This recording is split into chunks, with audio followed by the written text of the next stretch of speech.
Welcome back to Mock the Mock, where we take a look at someone else's mock draft. And I'm mocking, giving my views, thoughts, and opinions. We're checking out CBS because they have the most interesting mock drafts, but it's early in mock draft season, and I like going to CBS because sometimes they have players I'm like, oh man, wasn't even on my watch list. But we're gonna be checking out Chris Trapasso. Ooh, words are tough, people. Words are tough. We're gonna be checking out his mock draft today, but what's crack-a-lackin' is your boy Broshmo, just in case you did not know. So go ahead, become bro and subscribe. Leave this video a thumbs up if you enjoy the content as always. Let me know what you think in the comment section below. Let's have that nice, beautiful football discourse. The draft order below was determined using the reverse order of sports lines projected win totals through week 1. So there you go. That's the draft order.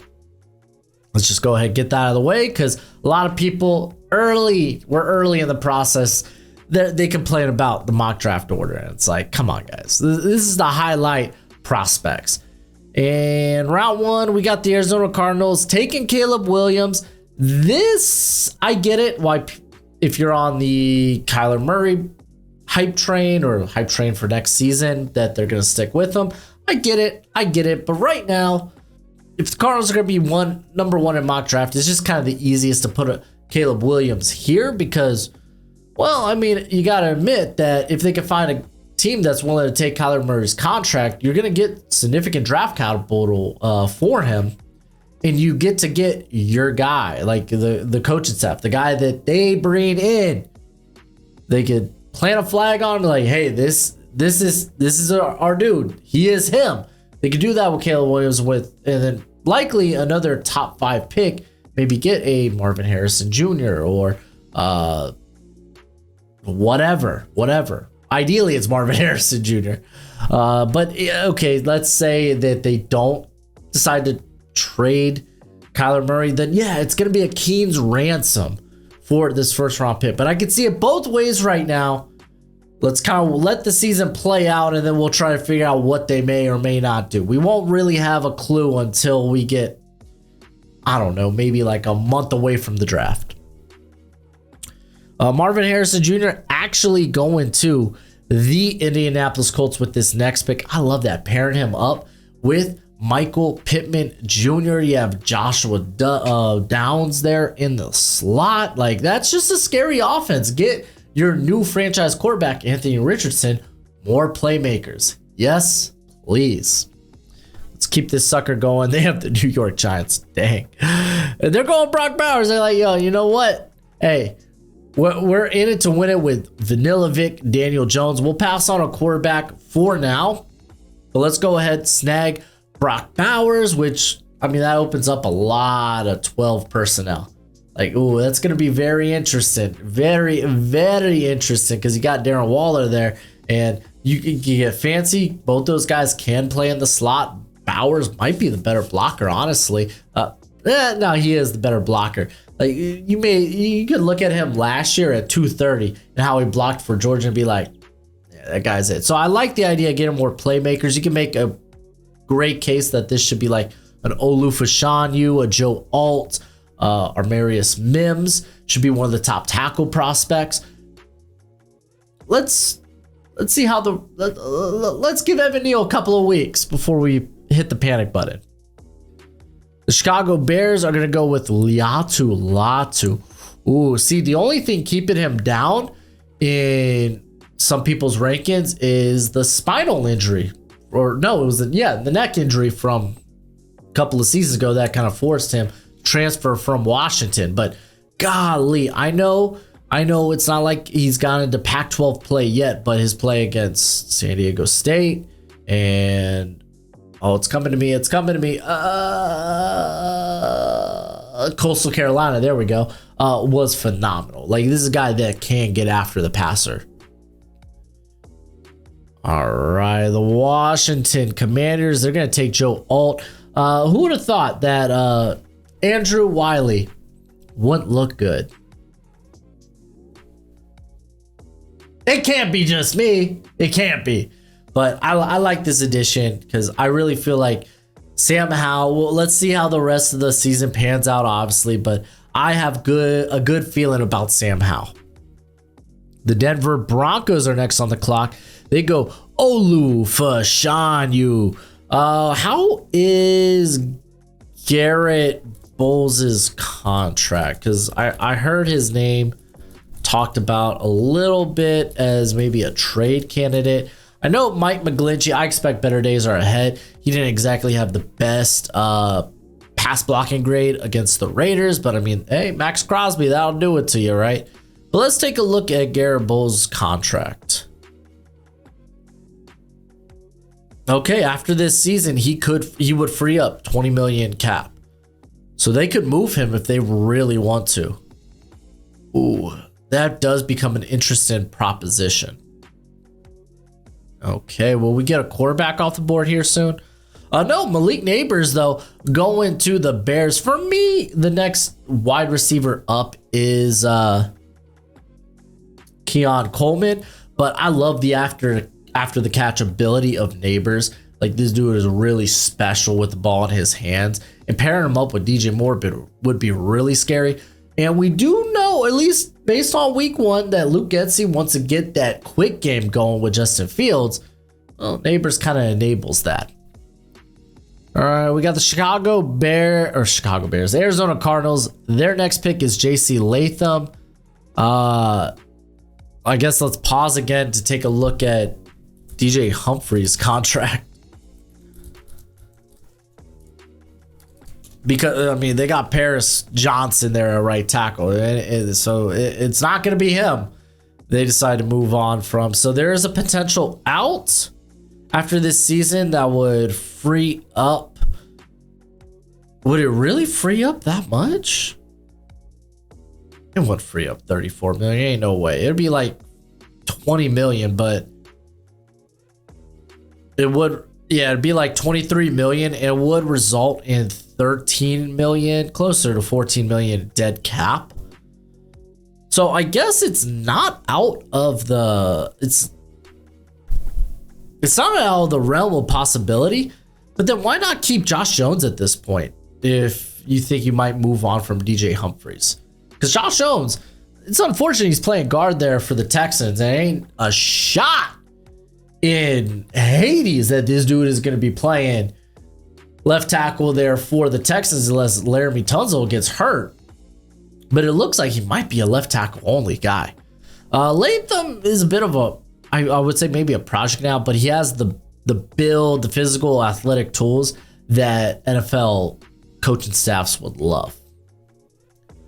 And then finally, Drake Maye coming off the board here to the Minnesota Vikings. And yeah, Kirk Cousins, he's at the end of his deal. Vikings fans, they're clamoring to get a new guy in there. Drake Maye being here at 9, kind of nice. Oh, we got back-to-back quarterbacks off the board. JJ McCarthy. I honestly, last year, I said, JJ McCarthy, I don't know if he comes out next year. I feel like he's a bit further off than people give him credit for, but I could definitely see maybe him being a first-round pick in 2025. Granted, they've had a cupcake schedule, and they will for the next 2 weeks. Michigan, that being. But he has looked good. It looks like they have truly given him the keys to the offense. They've opened up the offense for him, and he has looked really impressive. Will that maintain in Big Ten play? Yet to be known, but we will find out soon enough. Top 10 might be a little spicy, but if you're sitting here telling me, oh, fringe first rounder, I'm like, yeah, I can get behind that. McCarthy has been impressive. And then for Seattle fans, it's like, listen, you gotta look at Geno like a potential bridge quarterback. He's a great bridge quarterback option, but he's kind of a bridge quarterback. Just saying. Like, his numbers last year, I didn't really think were sustainable. Not saying like he's bad, but like you just look at that adjusted completion percentage downfield. It's like, yeah, his numbers should slip off a little bit. The Pittsburgh Steelers will take Barrett Carter, a very athletic linebacker out of Clemson. He's had an all right season thus far. But again, you look at that athleticism, he's just flying around the field. I don't know if the Steelers want to get into the linebacker market in the first round again without knowing that guy is going to be like, he's not going to struggle. He's not going to be someone that needs training wheels first maybe 2-3 seasons in the league. like much linebackers are coming from the college game. It just takes them time to get acclimated and up to NFL speed. So I don't know about a linebacker this early. I've struggled the last couple of weeks taking a linebacker at all in the first round because I think there are a fair amount of questions right now with some of this group. Oh, T'Vondre Sweat going to the Chargers. Listen, I get it. Their run defense is piss poor. Dolphins couldn't take advantage of that, but I think Brandon Staley might potentially be out. This is early for Sweat. I want to see what his snap total will be by the end of the season, but it's definitely interesting. He is definitely looking promising and looking good, but we did see those Texas interior players kind of fall. I think did Coburn go 5th and then Ojamo went 7th. I think with Ojamo may have been an injury or a medical concern he got flagged for. But quote me if I'm wrong. I think Coburn went like 4th or 5th. So I don't know, man. I don't know if we're gonna see a Texas interior player break the top 2 rounds. Tennessee Titans take Keon Coleman. Holy moly, they just want to keep adding to this wide receiver group. I don't blame them, man. And you're probably going to be staring down Will Levis as your quarterback next season. That makes a lot of sense to me. I look at this playmaker core. You got Treylon Burks, who you invested a first in. You brought in D-Hop, but D-Hop's on like a 2-year deal. So it's not like he's a long-term option. I think it's a 2-year deal. Again, correct me if I'm wrong in the comment section below. So adding Coleman to be the other outside guy, I think is actually really nice. You have some big athletes there at receiver. The New York Jets will be taking Kool-Aid McKinstry. I'd be willing to maybe take the next quarterback off the board here if I'm the Jets, because again, Aaron Rodgers, he's out, done for the year. We know this pick will now be the Jets. And you got to imagine if Aaron, even if he returns next season, just in case, you want that backup plan, just in case. So maybe taking like a Bo Nix, who you may feel is a bit more pro ready, Michael Penix. I think those options could be in the wheelhouse. I don't think they maybe take like a Quinn Ewers, who you might feel like you maybe need to sit for a year. You could mention JJ McCarthy, Jackson Dart, the younger options who, okay, it might not be pretty if they're forced to see the field early. Maybe you do actually if you expect A-Rod back. So I don't know. That one's a little bit interested, but they get Kool-Aid McKinstry and they just keep loading the secondary. I mean, throw some respect on DJ Reed's name, man. He is so good. The LA Rams, they're going to be going with Jared Verse. I was like, this guy's fallen, man. He has fallen in this mock, but this would be a great pickup. Like, Byron Young looked pretty promising against the Seahawks in his debut, but you don't really have someone across from him. So just add him more edge rushers, a nice young core. We don't know how long Aaron Donald will play, but I imagine he's going to want to be here for a little bit to see how this team does, or else there'd be really no reason for him to come back after last season. All right, the Tampa Bay Buccaneers are going to be taking Johnny Wilson. This is a little too high for me. I do think there's some ball skill issues with him, drop issues. But you do look at the frame, 6'7", currently listed at 237, and it's like freakish, right? The guys just don't move that way at his size. Is he a tight end? Probably not, but you could get fancy with him and line him up in line if you really want to. I just don't think he's not a down-to-down in-line tight end. He's not that guy. But what he can do is from a receiving aspect is very interesting. And I mean, I think bringing up, okay, Mike Evans is a free agent after this season, so it might be a good play for the Bucs to go wide receiver. And especially if you're picking down here, then it's like, I mean, I guess you can take a swing on quarterback because Baker's probably not going to be the guy, but I don't know. Very interesting. Oh, speaking of the devil, the quarterback goes off the board. They still have that stupid picture of him with a mullet here, but did they not just see what Mac Jones just did? Like, listen, I'm willing to reel off the whole might need to replace Mac Jones train after what he did against the Eagles. I thought he had a solid performance. Is he the most toolsy guy? No. Does he have a strong arm? No, it's very mediocre. But pinpoint accuracy, a guy that could work within structure, go through reads. Like I'm not willing to hit the panic button just yet after Mac Jones's week 1 performance. I do love Quentin Ewers though. I do love Ewers. Update that picture, man. He looks ridiculous in that mullet. Kalen King going to the Las Vegas Raiders, and yeah, they could probably use another outside corner. Jacorian Bennett, he looked all right. Like he survived for much of the Broncos game, but I thought it was fine enough. I thought it was encouraging. I thought it was a promising from a 4th round prospect, but you do want to add more talent. Corner, such a volatile position. Kalen King, really good. Graham Barton going to the Bengals here, and they list him as an old lineman, and I think that's key because maybe you play him at guard. They did just release La'el Collins just today or yesterday, I can't recall, but Jonah Williams might not be the tackle of the future. He wasn't particularly great either against the Browns. Volson did struggle, so maybe Barton, if you want to play him at guard, you can, but you're probably looking at right tackle. I think that's probably the more likely scenario, and I mean, them mentioning Jonah Williams just kind of makes me think that, yeah, that you're drafting him to be a tackle here. No Joe Alt yet, right? No Alt or Mims. Just want to confirm that real quick. Yeah, no Alt or... No, Alt's gone. Okay, so no Mims yet. Mims is such a high upside guy. Why not? I'd take him over Barton. Chop Robinson going to the Saints here. I get it. Drafting for the future. Like Cameron Jordan came back and kind of looked like his old self against the tight ends. But again, how long is that play going to maintain? Will they even maintain this season? He is older. Carl Granderson, I think I nailed his last name, but he looked really good. You have Isaiah Foskey, who honestly could end up being a rotation player if you like. He's a rookie. He's unproven. You don't know what you have in him, but he was a 2nd round pick, highly regarded, like highly. He was a high 2nd round pick. There you go, words. So yeah, you're kind of expecting something from him, but I don't mind double dipping on the position here with Chop Robinson, whose explosiveness is just freaking nuts. All right, we got Jordan Morgan here going to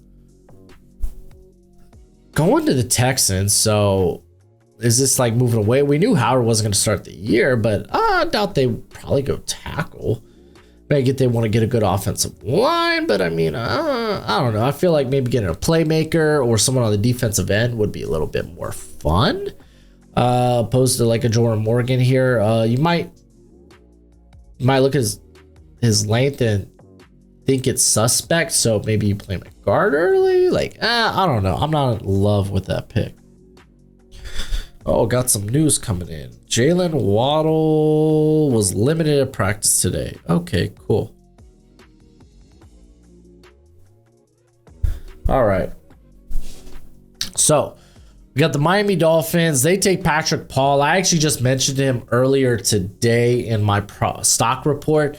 He's got very interesting tools.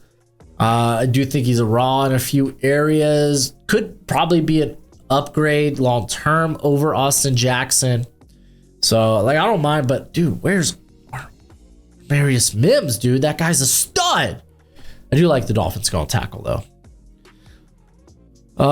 Mecca Ibuka making it here to 23 is just a phenomenal pickup by the Lions. But I mean, part of me thinks Ibuka might be like not necessarily slot only, but in terms of utilization, might be similar to like a Monron Cooper Kupp, where maybe he's only really playing outside like 30-40% of the time. So maybe that's more of the same you already have at receiver, but like I'm willing to say this guy makes it an outside receiver. Like he's such a skilled route runner. I do like getting more playmakers. Shadur Sanders going to the Falcons here. I'm not ready for him in the first round. I do think maybe not necessarily limited arm wise, but like he definitely throws with more touch than he does zip on the intermediate and deep. but a guy that's very poised in the pocket, goes through progressions. When he does extend the play with his feet, he wants to be a passer versus being a runner. Could be an upgrade here over Desmond Ridder, who you could see that there wasn't a lot of trust in letting Ridder kind of do his thing, that they schemed up a lot of stuff for him. And it was more so, let's not let Ridder lose it for us, and let's just kind of rely on our run game. So like I can see quarterback, because it does feel like Atlanta, they're just looking for that guy that can get them over that hump, because they were an impressive looking team week 1. JT Tuimoloau going to the Baltimore Ravens. I talked about their pass rush being kind of questionable. Like, oh wait, can he be that guy? Ojabo, is he more than just a DPR? I think Bowser, I don't know what his contract's like, but they like him because of his versatility. They did draft was it like Tavius Johnson or Robinson, cat out of Ole Miss, but I'm not expecting much. He was much lower on my board than where they took him, so they could they could end up going here. I think it's not off the table. Again, we're early in the process, so it's, if you're the Ravens, you're probably just taking the best value, so depending on how you view JT, I don't think he's really like broken out yet with more playing time, but you know what the tools are with him.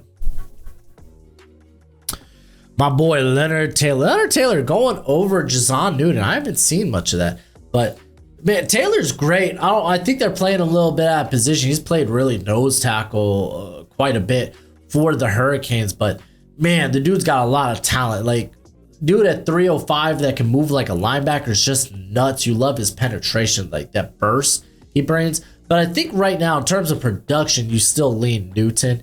The Green Bay Packers, it just kind of feels redundant going with like, especially defensive line, like Wyatt just kind of came out here, performed well. Lucas Van Ness kind of has a versatile skill set. Like, I feel like maybe you go with the offensive end, whether that's a pass catcher, whether that's an offensive lineman, even safety. This would probably be where I want to take the top safety off the board. But far be it for me for saying, hey, if he's the best player on your board, then go and get him. If he is, then hey, do it.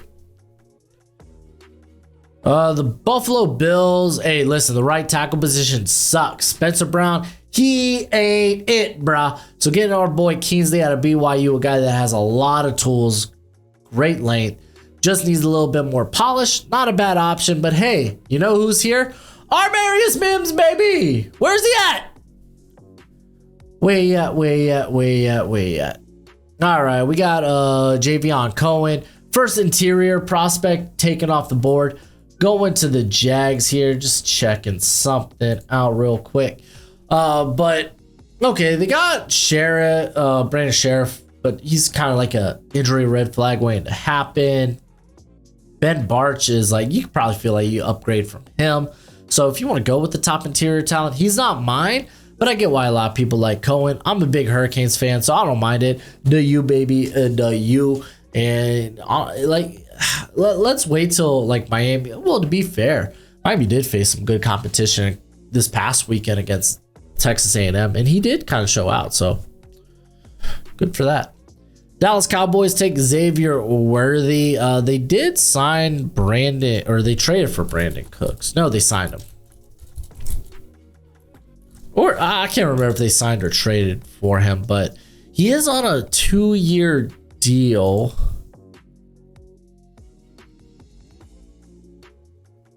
Oh no, he'd be a free agent after this season. Well, no, he's got a couple of void years there. So no. So he still does have 1 year on his deal. Because I mean, if you're replacing Cooks, or maybe it's Gallup, and you're looking for that vertical long speed threat, that's kind of Worthy. He can do that, and he can create after the catch. So not bad. I'm not against it. Philadelphia Eagles take my boy Khalil Carson. I'm thinking he could potentially have like a Devon Witherspoon like rise in this class. And if you're the Eagles, you already have an embarrassment of riches on this roster. So take the best player on the board. And Darius Slay and Bradbury, they are up there. So if you want to develop someone behind him, Carson's not a bad option. Jason Newton, this is ridiculous. Ridiculous value at this point. Like, Newton probably should be a top 20 guy. Here he is at 31. Chris Jones will be a free agent after the season, but even if you bring him back, having Newton next to Jones is just, it's just terrifying. And then finally, the San Francisco 49ers go with Mason Smith. They love their deep rotation on the interior, so I don't think it's necessarily out of the realm of possibility. I think they would also love to get a right tackle, because McKivitz, granted, he was facing off against Nick Bosa. You're going to have your struggles. Not Nick Bosa, TJ Watt.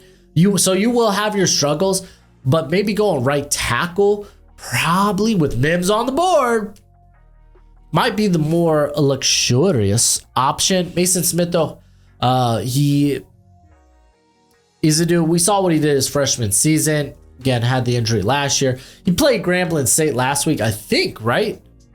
I don't know. I didn't watch the tape there, so I don't know if he played there or if he was still suspended for signing an autograph, which is kind of stupid. But a lot of people really love the physical and athletic tools of Smith. And the Niners, again, they're a team that loves having that deep rotation and just love having depth on the defensive line in general. So it's not out of the realm of possibility, but that's it for the video. Let me know what you think of CBS's mock draft. Hey, we knew everybody in this mock draft. That's a good sign. That's a good sign. But let me know what you think in the comment section below. That's it for the video. Go ahead, do the YouTube thing as always. Until next time, you be easy, my friends. Later.